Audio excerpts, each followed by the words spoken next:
Just want to jump on here and show you a couple of tips when it comes to using Sniper Pro. All right, so as you know, if you're looking at a chart and you want to switch between different pairs that you're looking at, you could typically use the panel over here.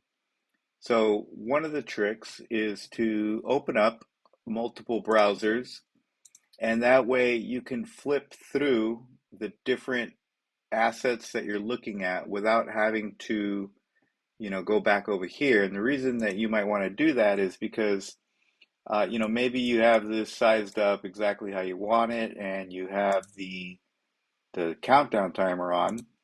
And every time you would go over here to switch to a different asset, your countdown timer would go away, and you have to redo it, and you would have to also resize the chart if that's what you wanted. And also over here, I have US 30 on this tab. I have NAS 100 here, and then I have gold here. So you could flip through and look at them like that if you want. If you have multiple monitors, and obviously you could not only have tabs, but you could have actual different screens on your monitors. And one of the other things you could do is if, let's say, you were looking at a pair on the 1 minute, you could have a tab also looking at the 3 or the 5 minute of the same pair. Okay, so that's the one trick. Now, most of us know that we can view more of the chart by shrinking this little box here. Okay, and then also we can go full screen by clicking this here, which I'm not going to do, but if you go that, you'll go full screen.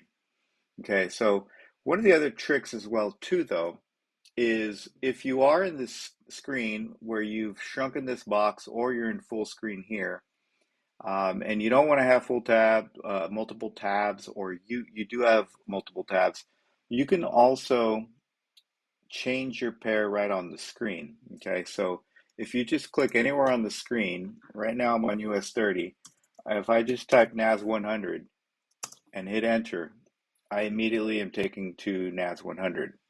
Now, one of the benefits is that, first of all, I didn't have to get out of full screen, and I don't have to reopen this box over here. But as you can see, my countdown timer is still on. Okay. Also, if you use the time frames over here, every time you change your time frame, you're going to have to reset your countdown timer.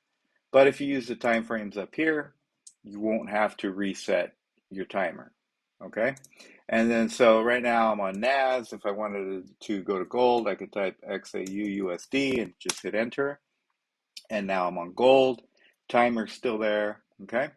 And then also, you can resize the sniper later down here to whatever you wanted. If you wanted to see more chart, you could kind of shrink the sniper later. And if you wanted to get a more detailed view of the sniper later, you could expand it. Okay, but let's say we wanted it to be shrunk down. If you were to go over here and change pairs or change times or anything, the size of this is going to reset. But if we just type on the screen the pair we want, let's say Euro USD, then this is going to stay the way that you shrunk it. So a lot of the things are going to stay when you just type on the chart what you want to go to. So once again, just take your mouse and you just click anywhere one time, and then when you start typing, you will start pulling up that chart, okay? So let's just go to USD CAD, and we're on USD CAD. And the only thing is you have to be familiar with the pairs and what they're called if you want to switch through them. But if you're trading regularly certain pairs, then you probably know what they already are. So you can just type them in there. All right. So hope that helps you guys out.